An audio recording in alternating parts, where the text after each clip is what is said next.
Hello friends, मेरे channel my notes पर आप सभी का स्वागत है। अगर आप बीएड का एंट्रेंस देने वाले हैं या फिर गवर्नमेंट एग्जाम की तैयारी करने वाले हैं जिसमें इकोनॉमिक्स से रिलेटेड क्वेश्चन आने वाले हैं, तो इस मेरे चैनल को सब्सक्राइब कीजिएगा ताकि इकोनॉमिक्स से रिलेटेड कोई भी नोट्स आपको अगर चाहिए हो तो मेरे चैनल से आसानी से आपको मिल जाए। चलिए वीडियो शुरू करते हैं। जैसा कि हम सभी जानते हैं कि अर्थशास्त्र को हम दो पार्ट से पढ़ते हैं, व्यष्टि अर्थशास्त्र, समष्टि अर्थशास्त्र, यानी मैक्रो इकोनॉमी और मैक्रो इकोनॉमी। मैक्रो इकोनॉमी में नॉर्मली हम इंडस्ट्री या फिर किसी एक वस्तु के बारे में पढ़ते हैं, जबकि समष्टि अर्थशास्त्र में मैक्रो इकोनॉमी में हम पूरे पृथ्वी पर यानी कि पूरे अलग अलग देशों में हो रहे उसके इनकम के बारे में, उसके लॉसेस के बारे में जानने की कोशिश करते हैं या फिर पढ़ने की कोशिश करते हैं। चलिए सबसे पहले हम माइक्रो इकोनॉमी शुरू करते हैं कि माइक्रो इकोनॉमी में क्या क्या चीज़ें पढ़नी होती है, आखिर इकोनॉमिक्स में क्या क्या चीज़ें आता है। पहले हम क्वेश्चन देंगे, उसके बाद उसका नोट्स देंगे। तो चलिए देखते हैं क्या है क्वेश्चन। अर्थशास्त्र को धन का विज्ञान किस अर्थशास्त्री ने कहा है? मार्शल ने कहा है, एडम स्मिथ ने कहा है, सैमुअल्सन ने कहा है, सॉबिन्स ने कहा है। इसका अर्थशास्त्र को धन का विज्ञान कहा है एडम स्मिथ ने। इन्हें अर्थशास्त्र का पिता भी कहा जाता है। An inquiry into the nature and causes of the wealth of nation पुस्तक भी इन्होंने लिखी है, और धन का विज्ञान तो कहा ही है इन्होंने।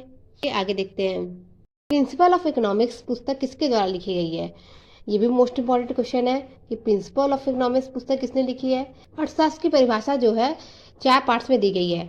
धन संबंधी परिभाषा यानी कि वेल्थ डेफिनेशन, कल्याण संबंधी वेलफेयर डेफिनेशन, सीमित साधन संबंधी स्कैरिटी डेफिनेशन, विकास केंद्रित संबंधी ग्रोथ सेंटर डेफिनेशन। एग्जाम में आपसे पूछेगा कि धन संबंधी परिभाषा किस इकोनॉमिस्ट यानी किस अर्थशास्त्री ने दिया है, तो धन संबंधी परिभाषा अभी पता है आपको, एडम स्मिथ ने दिया है। कल्याण संबंधी परिभाषा मार्शल ने दिया है और सीमित साधन संबंधी परिभाषा रॉबिन्स ने, विकास केंद्रित परिभाषा हेनरी स्मिथ और सैमुअल्सन ने। इससे आपको आंसर आपका पता चल जाएगा कि कल्याण संबंधी परिभाषा दी गई है किसके द्वारा? मार्शल के द्वारा। मार्शल ने ही प्रिंसिपल ऑफ इकोनॉमिक्स पुस्तक भी लिखी है और कल्याण संबंधी परिभाषा भी दी है। निगमन विधि क्या है और इसका क्या आधार है? तो निगमन विधि पढ़ने से पहले हम जान लें कि निगमन विधि होता क्या है। इकोनॉमिक्स में एनालिसिस यानी कि आर्थिक विश्लेषण 2 तरीके से होता है अर्थशास्त्रियों द्वारा, निगमन विधि और आगमन विधि। निगमन विधि एक ऐसी विधि होती है जिसमें प्रेजेंट में जो भी रूल होता है, अर्थशास्त्र में जो भी नियम बनाए गए होते हैं, उनको बेसिस मानते हुए हम कोई नए नियम की खोज करते हैं। तो जब नए नियम की जानकारी लेने की खोज की जाती है तो यहाँ पर निगमन विधि कहलाती है। क्योंकि यहाँ पे नए रूल की कल्पना की जाती है, इसलिए इसको परिकल्पित विधि यानी कि हाइपोथेटिकल मेथड भी कहते हैं। फिर सुनिए, यहाँ पर नए रूल की कल्पना, नए नियम की कल्पना की जाती है, इसी वजह से इसको परिकल्पित विधि यानी कि हाइपोथेटिकल मेथड भी कहते हैं। इसके अपोजिट जो आगमन विधि होता है, इंडक्टिव मेथड, इसमें क्या होता है कि जो आपका नया रूल बन चुका है उसको बेस मानते हुए कोई सामान्य सा रूल बनाया जाता है, तब कहते हैं उसको आगमन विधि। इसलिए इसका आंसर होगा सामान्य से विशिष्ट की ओर, क्योंकि हमने यहाँ पर क्या हुआ, बेस में कोई रूल लिया और उसके आधार पर हम नए रूल की खोज कर रहे हैं, इसलिए विशिष्ट की ओर गए हम, तो सामान्य से विशिष्ट की ओर। अर्थशास्त्र में गणनावाची दृष्टिकोण किसके द्वारा दिया, यानी कार्डिनल अप्रोच कौन दिया है? तो जानते हैं कि गणनावाची दृष्टिकोण यानी कि कार्डिनल अप्रोच क्या है। कार्डिनल अप्रोच जानने के लिए हमें जानना होगा कि ये यूटिलिटी क्या होता है, क्योंकि यूटिलिटी जो है कार्डिनल और ऑर्डिनल अप्रोच से रिलेटेड है। यूटिलिटी क्या होता है? जब हम कोई भी वस्तु या फिर कोई भी चीज़ ग्रहण करते हैं, या फिर कह लो कि जैसे जब हम एक रोटी खाते हैं तो उस रोटी से हमारी भूख मिट जाती है। तो यहाँ पे जब हमारी भूख मिट जाती है, ये भूख मिटना ही उपयोगिता है यानी कि यूटिलिटी है। उम्मीद है आपको समझ में आ गया होगा कि यूटिलिटी क्या होता है। हमें जो संतुष्टि, जिस चीज़ से हमें संतुष्टि मिलती हो, संतुष्टि ही हमारा उपयोगिता है यानी कि यूटिलिटी है।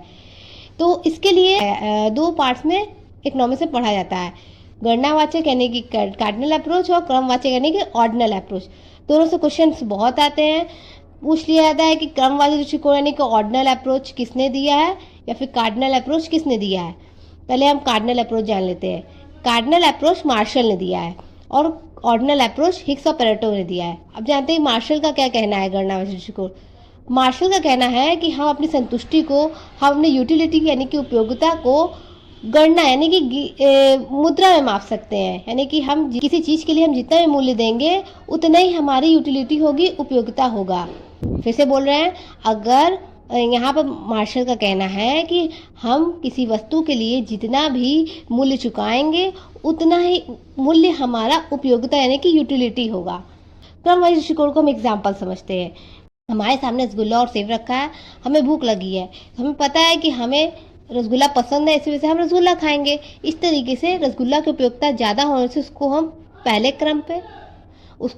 क्रम पे और सेब को दूसरे क्रम पे रखेंगे। इसी कारण इसे हम क्रमवाची दृष्टिकोण यानी कि ऑर्डिनल अप्रोच कहते हैं। इस तरीके से इसका आंसर क्या होगा? गणनावाची दृष्टिकोण किसने दिया है? तो ये हमें मार्शल ने दिया है।